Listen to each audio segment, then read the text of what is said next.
So get ready for a very inspiring and very, very interesting closing keynote. Please welcome Kamran Elahian.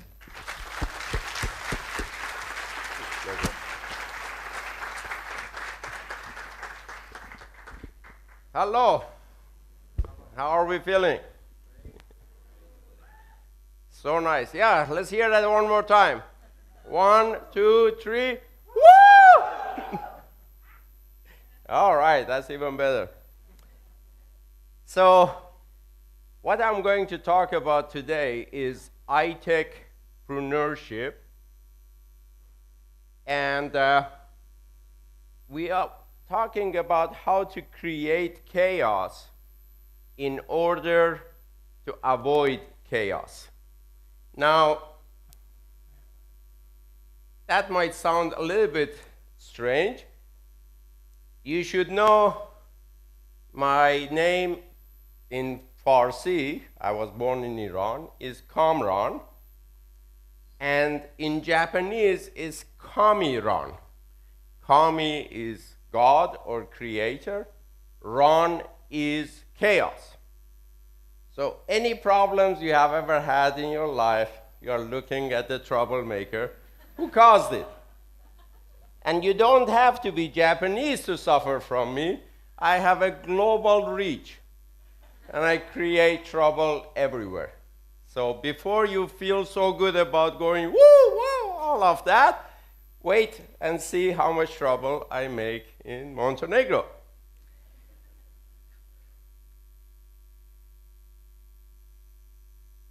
I got very nice, I guess, introduction.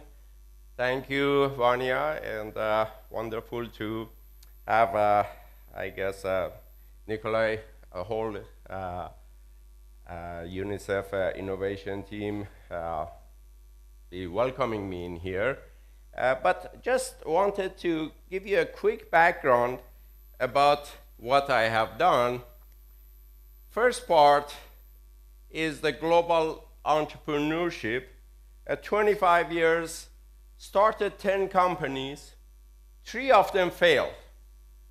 I got fired twice. How many of you have ever been fired in your lives? It doesn't feel good, does it? Now imagine being fired twice. Does not feel good. It feels really shitty.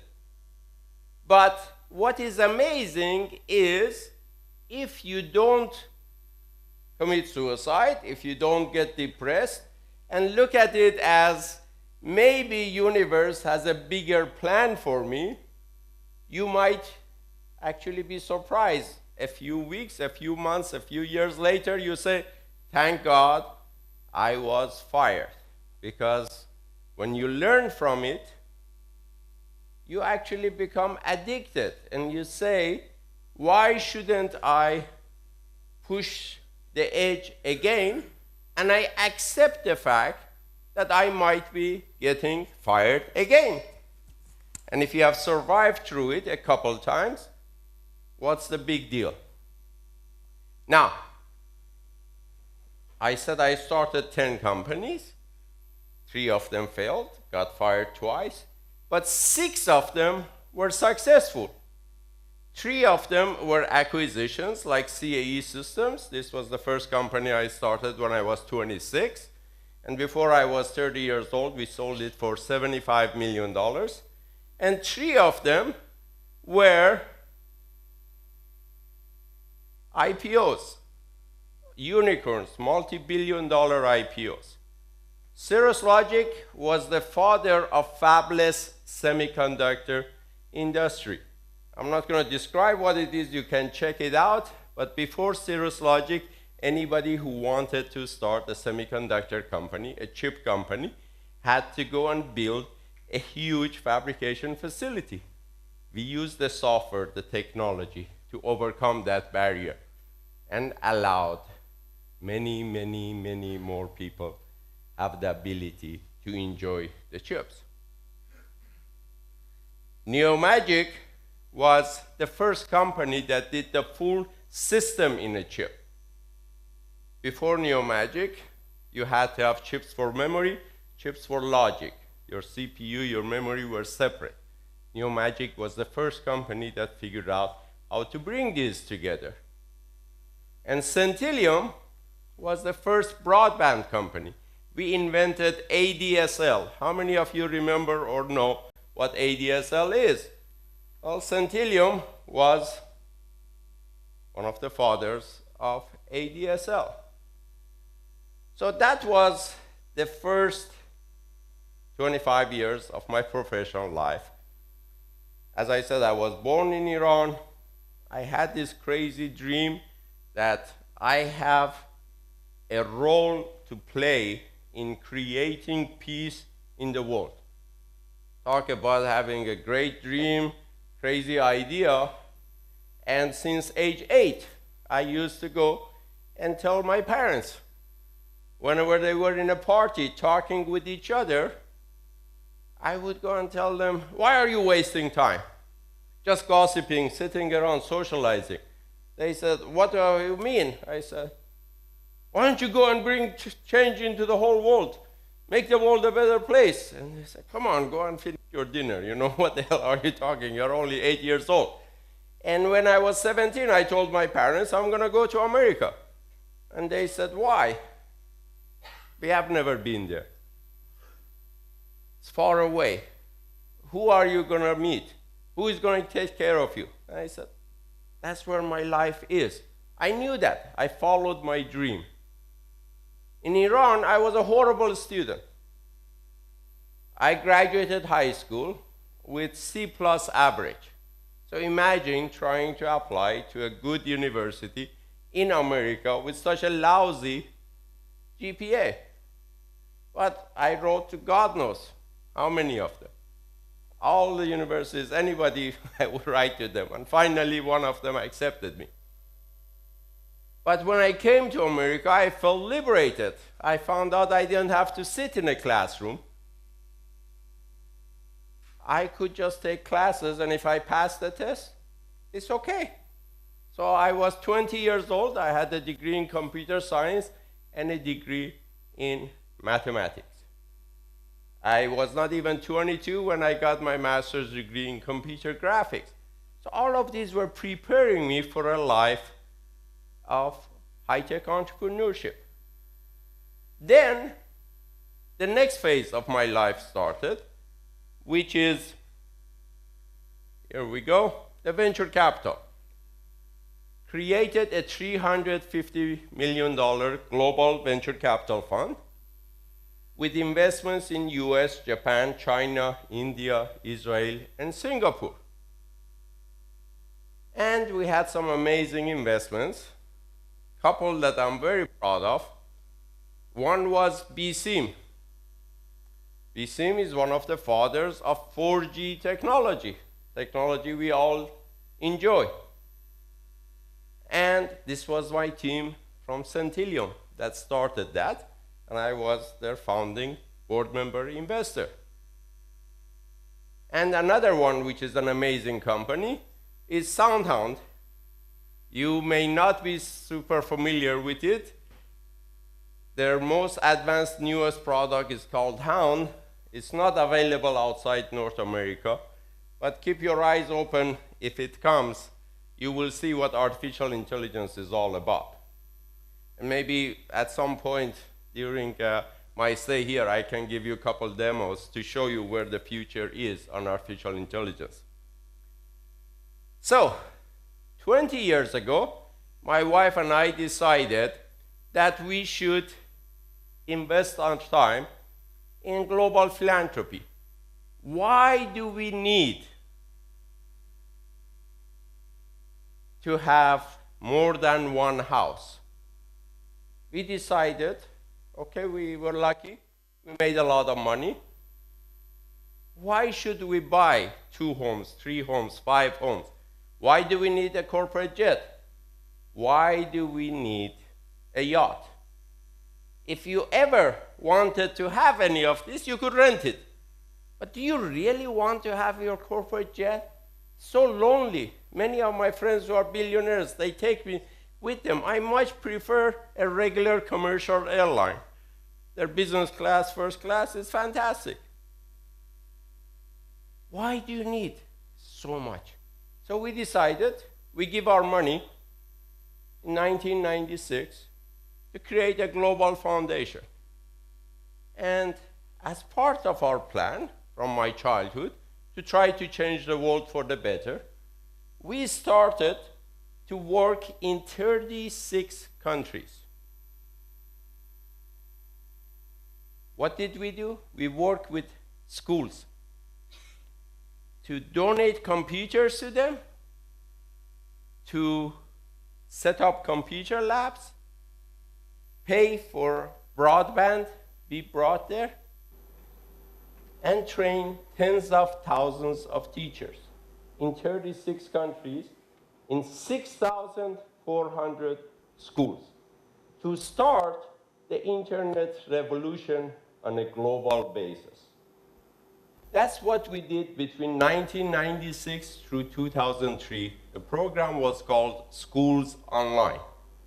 In 2003, we merged it with Relief International, so we started to work in refugee camps because both my wife and I, our grandparents were refugees, Russian refugees, who came to Iran. And then after Iranian Revolution, our parents became refugees. And they followed us to America. So we said, why not work in refugee camps? And we started to grow this business. By 2009, we had over 2,000 employees in 25 countries, and our annual budget was 45 million. And that was the year that United Nations asked me to go and become co-chair of UN GATE, United Nations Global Alliance for Use of ICT in Development. 4 years ago, that term ended, and I started to think, what should I do? And I became an innovation catalyst. I had worked between 1997 to 2002 with the Singapore government, with Dr. Tony Tan, Deputy Prime Minister of Singapore, who is currently President of Singapore, to help bring innovation economy to Singapore. So I thought, why don't I use the knowledge, expertise I have and try to do the right kinds of things? And as part of this, started to find some key organizations like 500 Startups, Unreasonable Institute, Harbor Space University, Global Venture Alliance, Seed Stars World, and UNICEF Innovation Fund to become a key advisor member helping do something really cool. So what is something really cool that we can talk about? iTechpreneurship. What does it mean? It is high-tech entrepreneurship leveraged by broadband. Why is that important? In evolution of our species, it is the first time that a young person can use his or her brain and the access to broadband to tap into all the resources of the internet to create jobs and create wealth. We never had this possibility because in previous generation, if you wanted to do anything, start a new business, you needed the approval of previous generation, which typically was an old man who was in charge, either as a dictator running the country, as a dictator religious person who was dictating the culture of a country, or as a dictator monopolist who is an oligarch, who is a, I guess, a multi-billionaire guy who says, if you want to do anything in my country, you have to work with me. But at iTechpreneurship, it's all about disruption, creating chaos in existing businesses. When Uber comes to a country, or any local version of that, it disrupts the taxi business. When Amazon or eBay come to any country, or their local versions, they disrupt the existing music business, the existing bookstore business, the existing video business, all sorts of things. And what is also beautiful about iTechpreneurship is that for the first time on evolution of our species, men and women are equal. All previous generation, the physical height of the males and their physical power allowed them to dominate women. When it comes to brains, women are equal, even in many places because of their ability that they have done multitasking to take care of so many things. They have advantage. This has never been possible. And because it's about disruption, they don't need the approval of their father, their older brother, or the husband to start a business or to join a business, to create wealth and innovation jobs for themselves and for their family. That's the importance of iTechpreneurship. Now, if there is one thing I want you to learn, is this is the pyramid of value creation. The higher you go on this pyramid, the higher is the value that you create. Every task that we do, every segment of our business is affected by this. I discovered this when I was 25 years old. And every one of my companies followed this as a model. That's how I started to move from electromechanical to microelectronics, the chip business, then the software business, then the content business. So what does that mean? Let's give an example. Let's say we wanted to reproduce the experience in here. If we wanted to do it manually, I have to take an easel, a pen, start to draw or paint all the participants here and get a feel for it. Well, that takes a long time, and after maybe 4 or 5 hours, how much money do I make? $5, $10? If I'm a good painter, maybe somebody buys it from me from $10. Not a very good business. If I had a mechanical camera, how many of you have seen a mechanical camera? Probably not many of you. It used to be just a box, you pressed, the shutter would open up and take a picture, you send the negative to be processed, 2-3 days comes back, you look at it and say, holy shit, I took a bad picture. Try it again. People would take 10, 20, 30 pictures, maybe one of them is good. Electromechanical cameras had a shutter, electromechanical. The moment you pressed it, it would take 10 pictures. So if somebody's eyes were closed on the first one, maybe on the second it would be open. And the chances of taking a better picture would go higher. But with digital camera, with microelectronics, you get an LCD display, and you can look at it and say, this is a good picture. If you use the software, even if you take a bad picture, you can use filters, you can improve the lighting, you can do many things to create a nice picture. And if you go at the level of content and say, who are the people in my team, in my circle of influence. Maybe I go on Facebook or I go on Instagram and I see who has posted pictures already.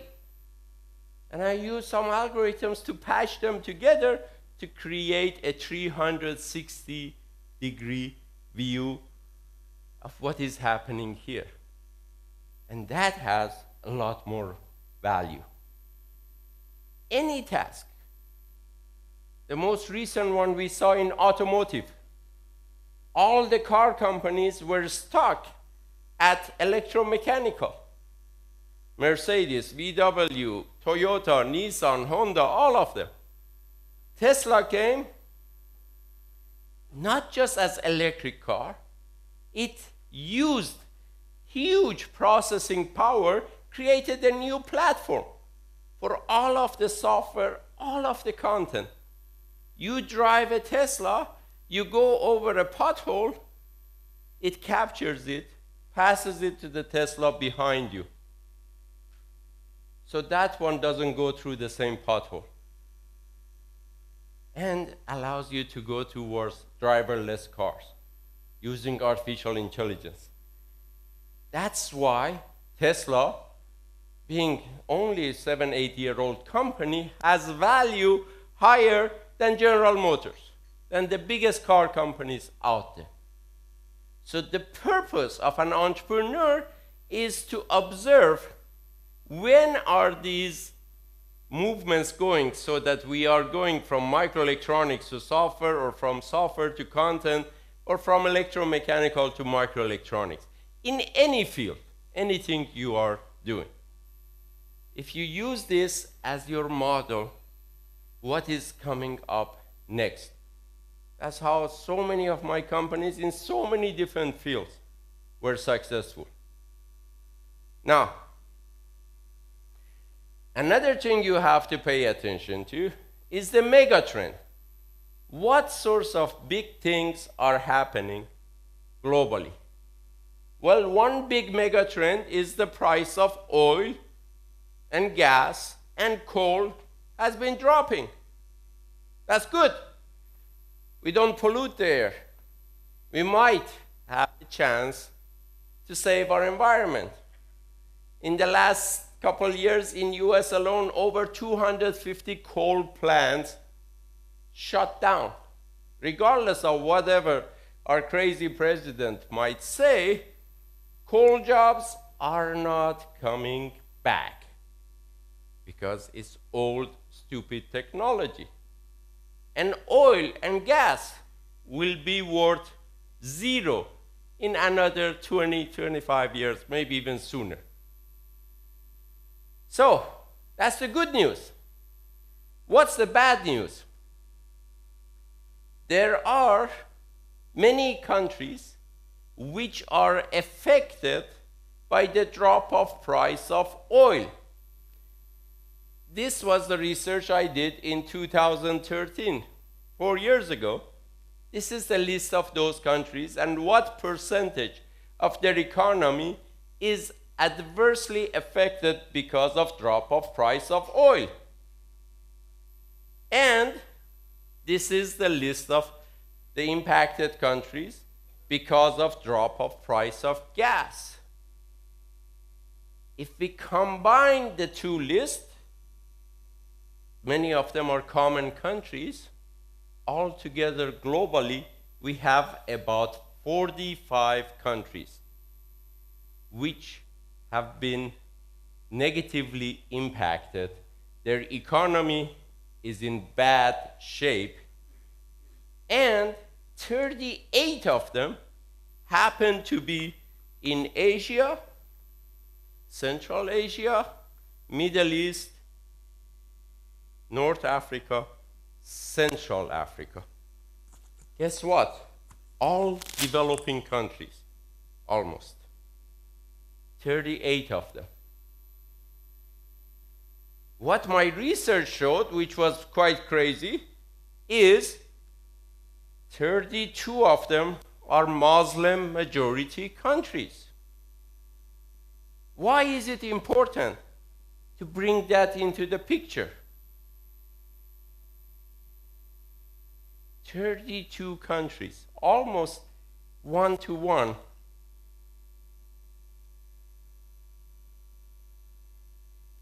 Every one of these countries has a high percentage of young people like yourselves.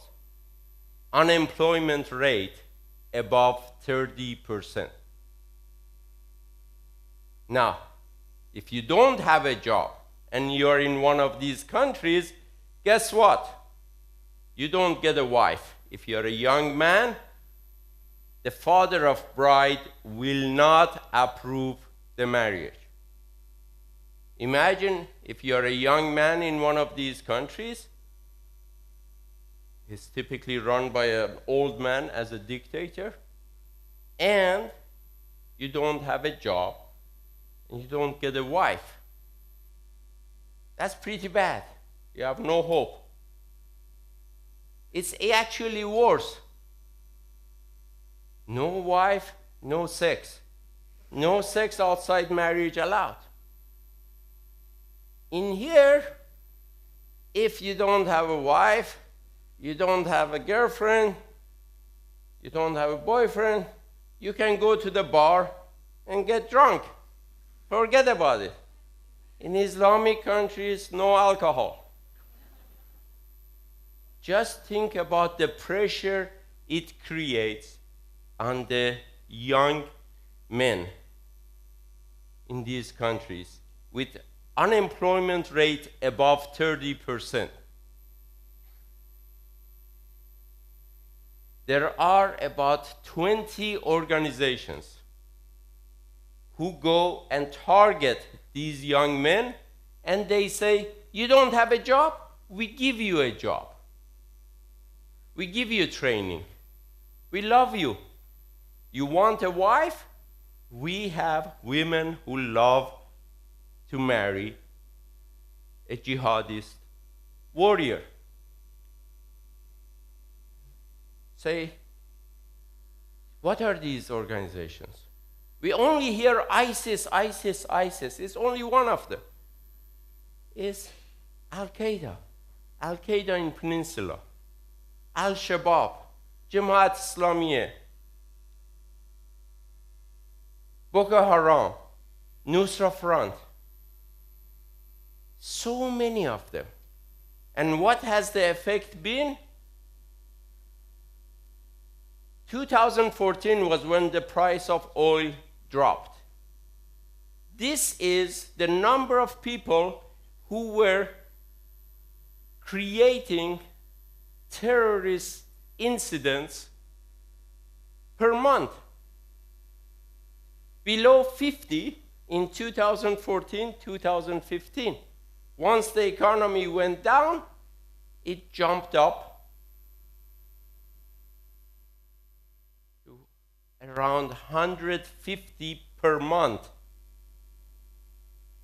You might say, how come I didn't hear about that? Because it is happening in Bangladesh. It's happening in Pakistan. It's happening in Iraq. It's happening in Nigeria, in Gabon, in Niger. We don't give a damn about the life over there. Heavens forbid, 20 people die in Manchester, we jump through up and down. 20,000 people die across Africa, big deal.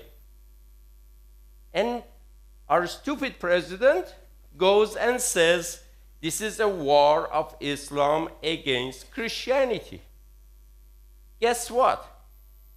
People who die in Pakistan by terrorism, people who die in Bangladesh, people who die in Nigeria are not Christians. They are Muslims. So who is killing them? Al-Qaeda, ISIS, Boko Haram, Nusra Front.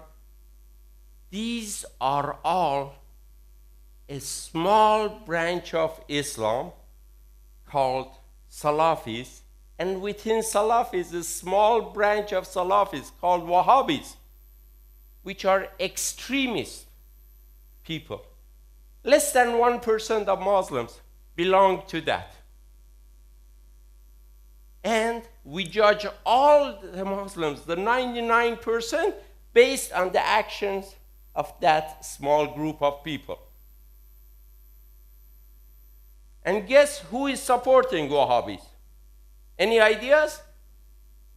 Saudi Arabia, our President Trump's partner on war on terror. 14 out of 19 terrorists in 9/11 were from Saudi Arabia. Another 4 were from Pakistan. All of them Wahhabis. And he goes and says, this is a war of Islam on Christianity. He doesn't understand that Wahhabis kill Sunnis, Shias, Yazidis, Ismailis, all the different branches of Islam. And yes, every now and then they kill a Christian, or they kill a Jew, or they kill a Buddhist, or a Taoist. In India, they kill the Hindus. So it's not a war of civilizations. It's like looking at KKK, which is a small portion of Christianity, and say, whatever KKK does that kills all the blacks, all the Jews, all the foreigners, is the war that Christians do on the blacks, or on the foreigners, or on the Jews. Now, that is the bad news. What is the good news? I have visited many of these 32 countries. There are lots of young people over there who are extremely excited, interested about high tech. I was in Lagos, Nigeria last July. How many people do you think, young people, came to see a stupid guy from Silicon Valley going over there to talk with them? How many? 10,000. I didn't know how to handle them. How many lectures can you give? And if you don't help them, if you don't show them what to do, they become hackers and spammers. And they use their brains and the high-speed internet to go and steal money from your bank accounts. They need to survive. They need money. I came back, talked to Dave McClure at 500 Startups, and we said we should go geeks on a plane to Africa. We put 28 geeks with us. We went 2 weeks in Nigeria, in Ghana, in Johannesburg, and Cape Town in South Africa. And God did we learn a lot and met some amazing, amazing high-tech entrepreneurs. So much hunger for them to go and do something good with their lives.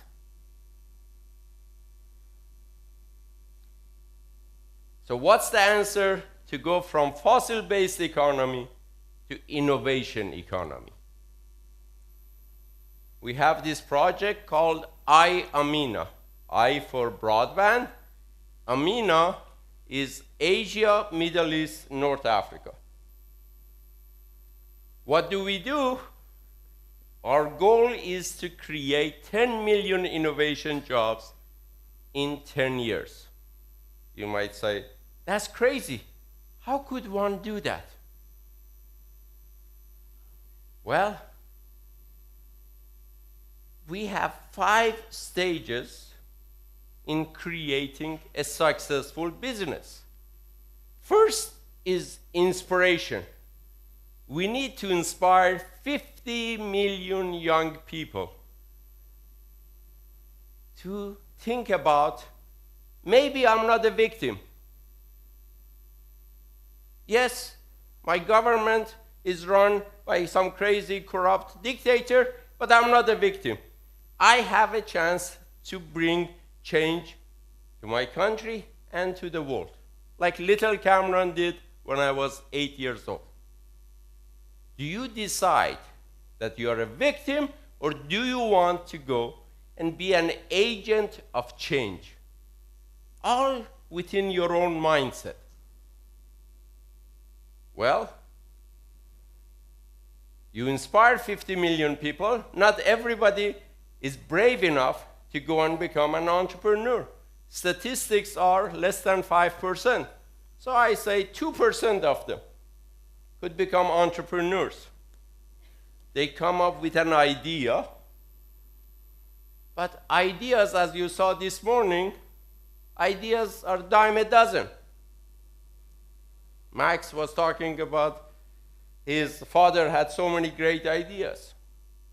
To put that into practice, many people fail to go to the next step, which is business formation. So I assume half of them don't pursue that. You create a business. Again, many of these businesses fail. So they don't ever go through growth and expansion. So I assume half of them fail. And I assume more than half of them fail again to go and create value and become the role models for the next group.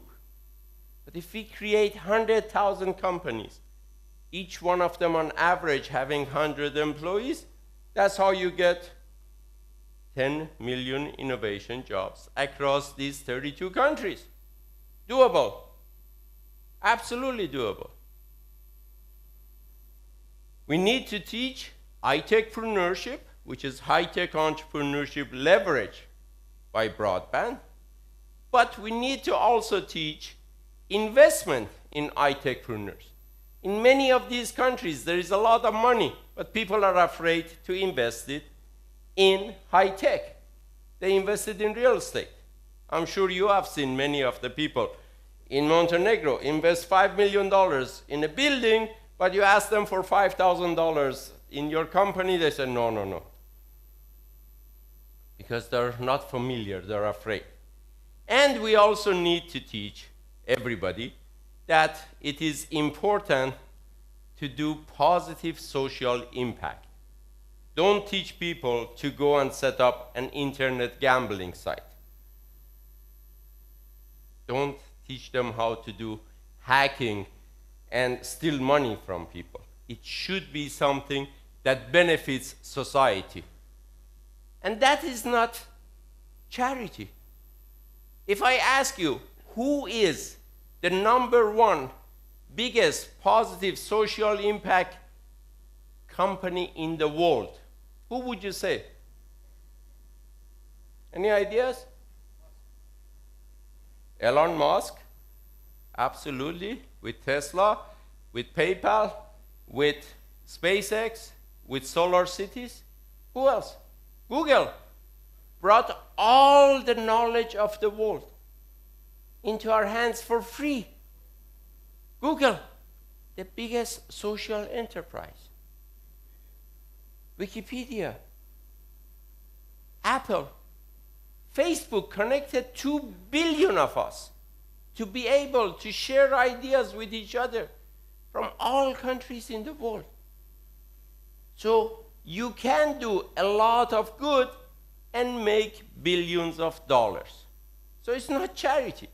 Google is one of the most profitable companies. Apple is one of the most profitable companies in the world.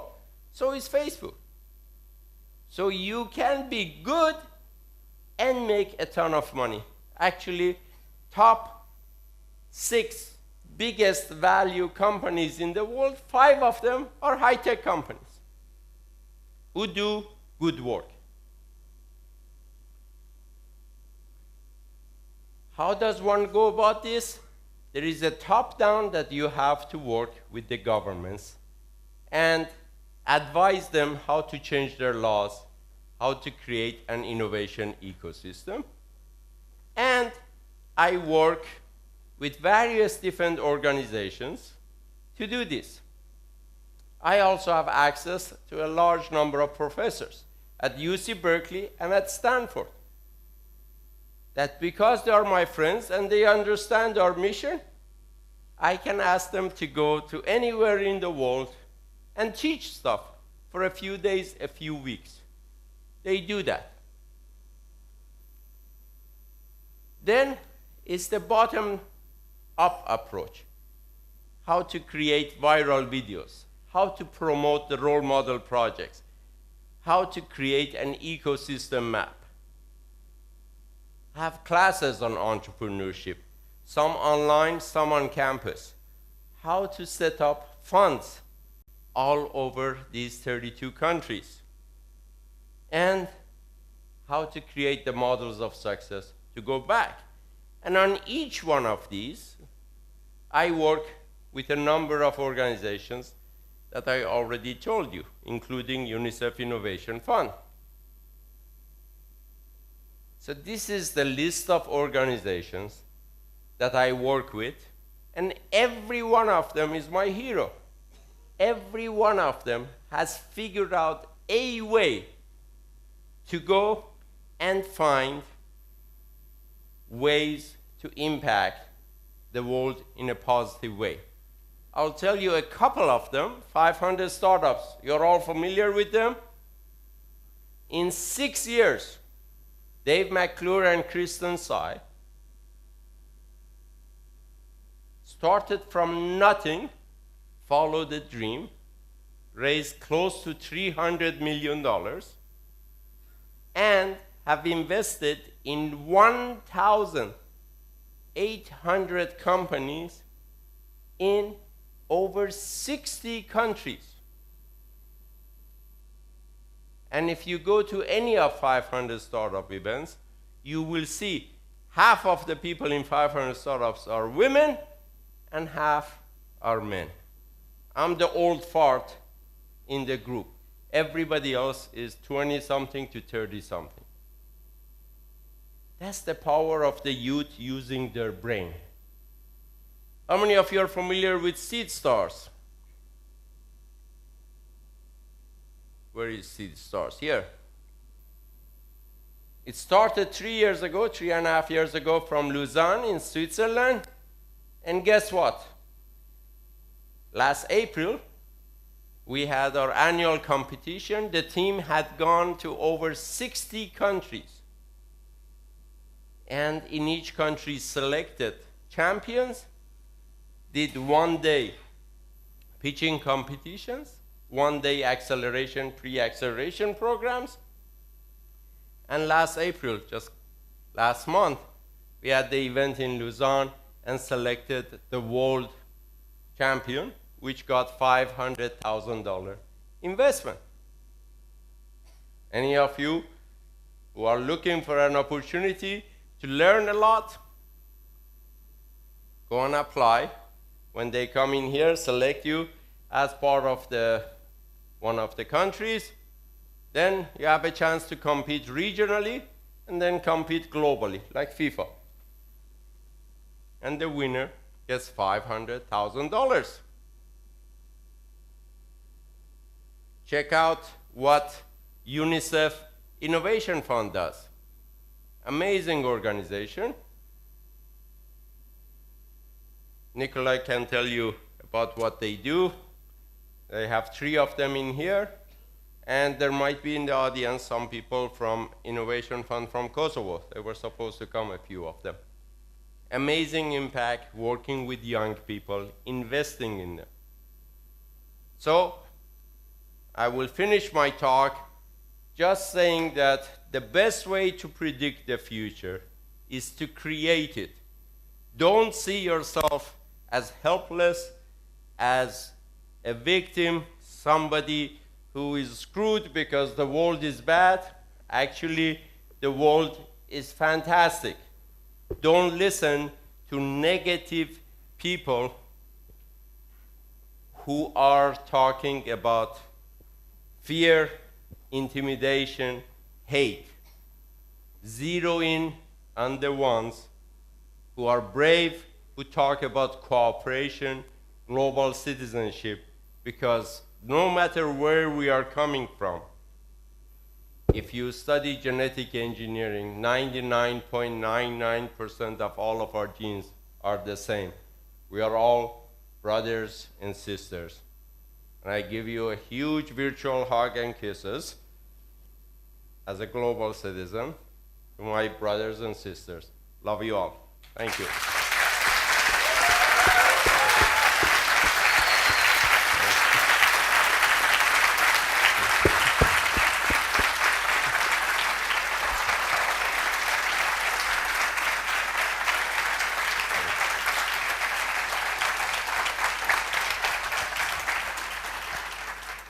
that was some reaction. I think we created some chaos today here as well, and on Twitter, apparently.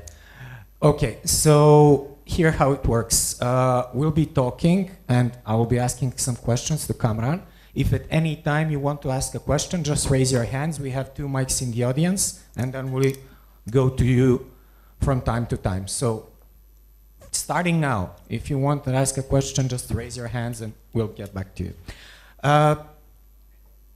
You mentioned and went through a lot of different things, so we'll try to go chronologically through some of them. So, as we've said in the beginning, you spent the last 40 years basically in Silicon Valley. You've started a number of companies, had your share of failures, and in one of your talks in recent years, you said that at some point, when I was starting my 3rd company, investors were so anxious to give me money, I did not even need to tell them what I was doing. So compare that, which was almost 30 years ago, to now. Is it different? Is it more of the same? What's the mindset now in Silicon Valley? Well, first of all, that was a unique case that I had on my 3rd company, and it was because before I was 30, the first company was bought for 75 million, and the second company became the fastest growth chip company. Our revenue went from 0 to over 1.1 billion in less than 10 years from founding. And when you have just gone public and your market cap is growing every day, and we went from 150 million to 3.5 billion in 3 years in terms of our market cap. So investors were saying, this kid has the Midas touch, he can't make any mistake, everything will be great. So I was actually quite arrogant, and I selected 5 of them, and I said that you each put $1 million down. I will figure out what I'm going to do. I have some idea, and I will come in a few months, put my team together, tell you what it is. Then at that time, you can put another $4 million into the company each, and I give you 30 days to decide. And if you didn't do it in 30 days, I kick you out. And 5 big VC firms all agreed to do this thing. But it was because of the huge success I had. And actually, that idea was a crazy idea. I was having this dream. I woke up around 2 or 3 in the morning. In my dream, I was reading Wall Street Journal. On the front page, there was an article about automotive industry. And on the front page, there was an ad from Japanese car company Honda. And in my dream, now remember, this is 1989. In my dream, my finger went and touched the ad, and the ad became a color video and started to show me a 30-second ad about Honda, the Japanese car company. This is 1989, when we don't even have color display LCDs. We didn't have high-speed internet. We had no internet, actually. None of these things, no wireless, no 3G, 4G. We were still at 2G. So I woke up and I said to my wife, that's my new plan. Universe is talking with me. I'm gonna go and pursue that. I don't know how. And I didn't want to tell investors such a crazy idea because I didn't know whether it's doable or not. I just told everybody at Cirrus Logic, I'm done in here. In a few months, I'm gonna go and put a team together and go and start a whole new company. And within 4 or 5 months, I put an amazing team together. This was basically iPad in 1991. If you want to see the iPad with no buttons, it was called Momenta Computer. Do a Google search on it. You will see Momenta Computer, black screen, very similar thing. No buttons. The user interface we had, we eliminated all the buttons. So idea was great, but execution, we raised very quickly $40 million.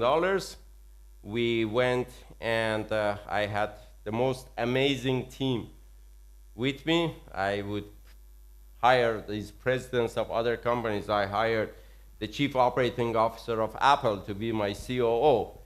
And we projected that the first year we are going to have revenue of $100 million. No other company had done that.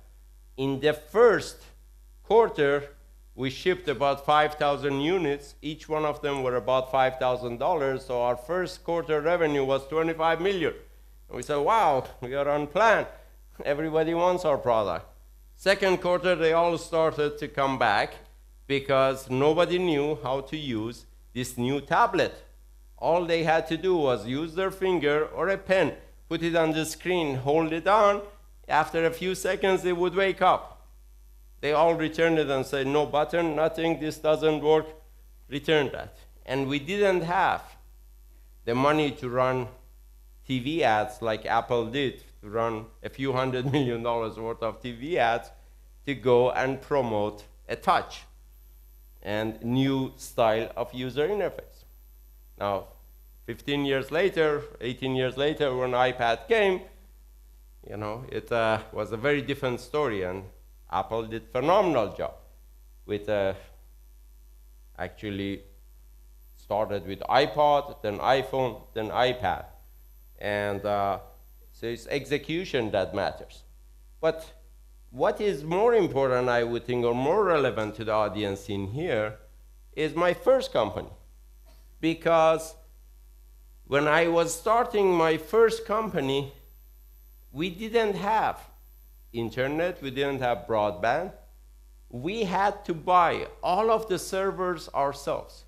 And we had to pay cash for any piece of software. There was no shareware. There was no freebies. There was no freemium, pay as you go. Based on an idea, guess how much money I had to raise? No prototype, no proof, just an idea that I had.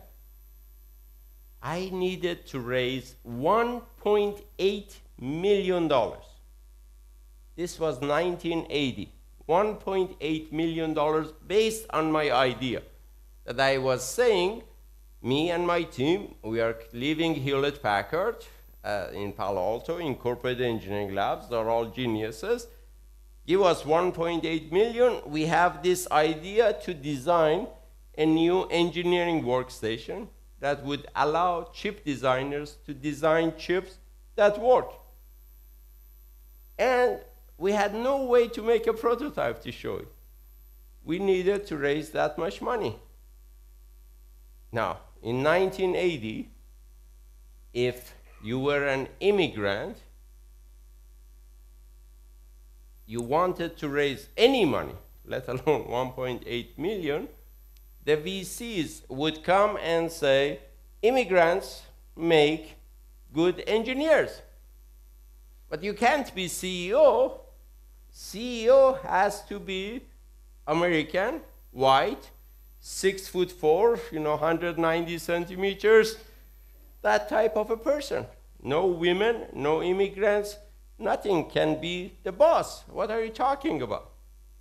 Now, this was 1980. I was born in Iran. When did hostage crisis happen? 1979. So at the height of hostage crisis, you go and say, I'm from Iran, give me 1.8 million, and I want to be the CEO, and trust me, everything would be great. You think life is difficult right now to raise money? Try to put yourself what we had to go. And I kept hiring more and more engineers from top companies, and I kept telling them, join me. In a few weeks, we will get money because we are very smart. And I was the youngest person in our whole team. And I didn't know it's going to take more than 9 months. I was a few weeks from personal bankruptcy. I put my house on mortgage, all my savings, everything. And I kept telling engineers, come and join me, money will come, we are smart, good things will happen. And eventually, 9 months later, we raised $1.8 million. I think we had a question from the audience. Mic somewhere. I see. Just to finish on that thought, here, if you wanted to do that company today, you can do it with $50,000. Because you have the cloud, you have broadband, you don't pay for software upfront. You go and set up your company in an incubator, in a co-working space. So there is no excuse. If you have a good idea, follow your heart. Don't be afraid. Worst case is you get fired like me. On April Fool's Day.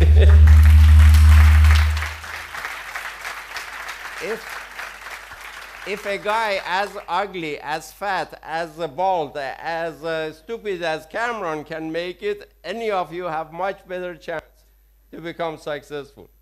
Question, first row. Does this work? Okay.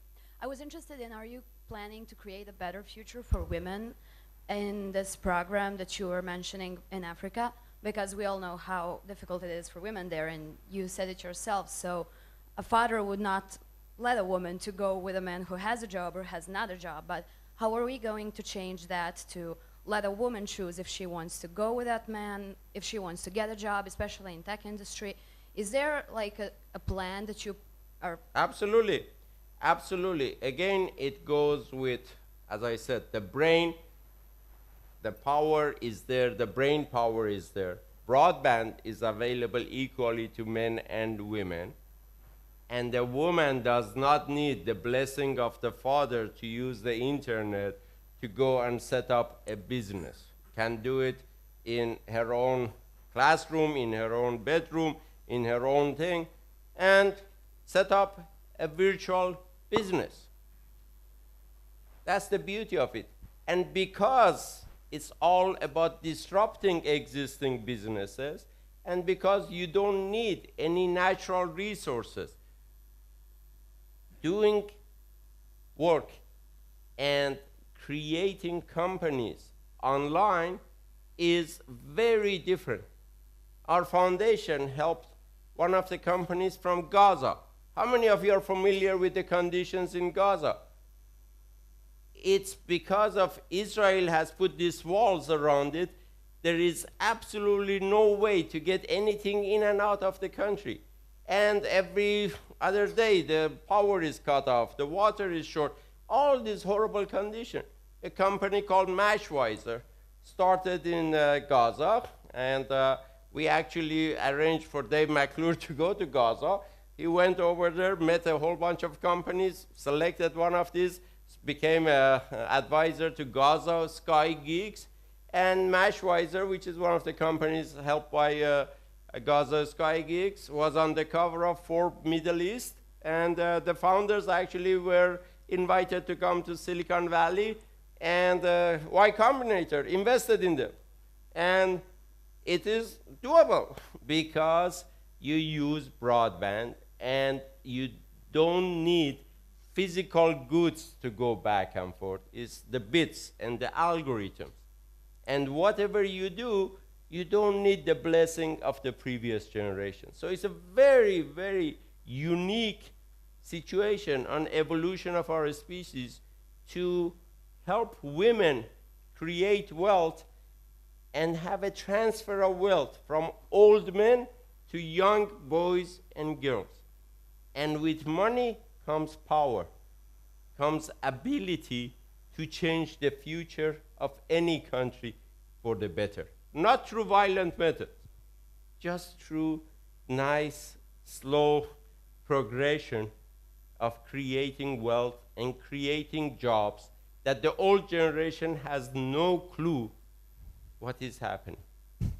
Jovana is giving me the evil eye, so time for one last question over here. You started managing a few projects and few companies. You succeeded, but on the other side you failed, being rejected, being fired. What's your advice to, let's say, to manage with success and failures, and how to push forward in every situation?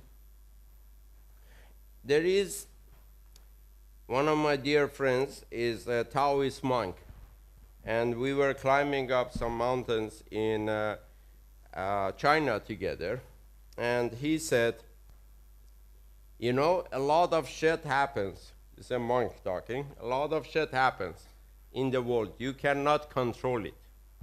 What you can control is your reaction to that. And if your reaction is, oh my God, I got fired, I have no capability, I'm stupid, everybody is going to run away from me, then it will happen.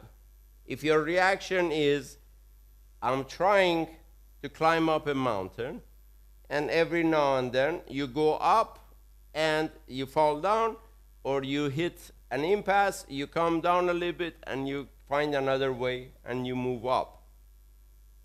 I will quickly tell you a story. In sports, I always like to do difficult things. And as part of that, I get injuries because I'm not, you know, very talented in sports. So I have had 13 operations, broken bones, torn tendons, broken ribs, I mean, name it. I've had it. From top to bottom, 13 operations. But today, I'm a master horseman. I am a race car driver. I do double diamond skiing. I go play tennis 2 hours every day. I'm not super on anything, but I'm better than average on many of the sports. Why? Because I don't give up.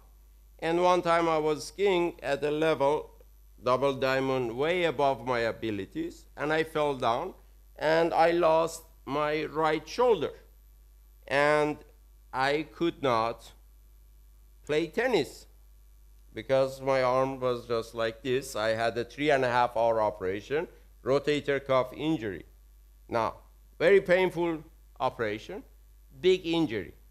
I could go and cry and say, life is really bad. Why did I do this? This is so painful. I can't sleep. Everything is bad. Or I can look at it and say, this is an amazing opportunity for me to move up to the next level. So I went to my tennis instructor and I said, why don't you teach me how to play tennis with left hand? He said, are you crazy? Your right hand is on a sling. If you fall down, you break the left, then you will have no arms. I said, don't worry, just teach me. So he started to teach me because I would not give up. And an amazing miracle happened. My right hand had many bad habits because I learned to play tennis on my own, and I didn't know how to play well. I had many, many bad habits. So the coach would give me good lessons when I was older.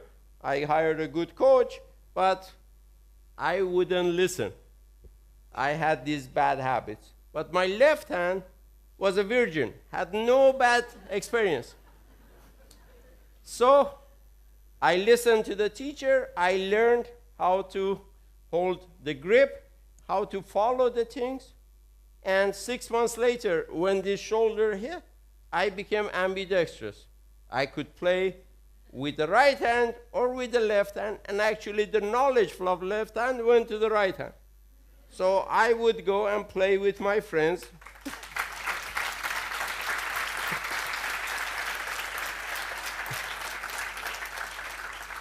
I would go and play with my friends, and I would say, look how I play. They said, wow, this is amazing. What's your secret? How did you become so good? I said, I have to break your shoulder to tell you how to do this. At the beginning of his talk, Kamran said that he has done so many different things and probably touched our lives in so many different ways that we even don't know about. So I'm going to end with two. He talked a lot about his work with 500 startups, and as most of you know, our dear friend Marvin Liao from 500 Startups was very, very popular here on stage. And he was also the mentor to our keynote speaker, one of our favorite keynote speakers from 2 years ago, Chris Fabian, the lead at the in UNICEF Innovation Unit, and who has done great, great work all over the world. So it is our wish today that maybe we sparked some chaos among you, girls and guys, and maybe we'll be seeing some of you on the stage in future years. Thank you, and thank you, Kamran. Thank you.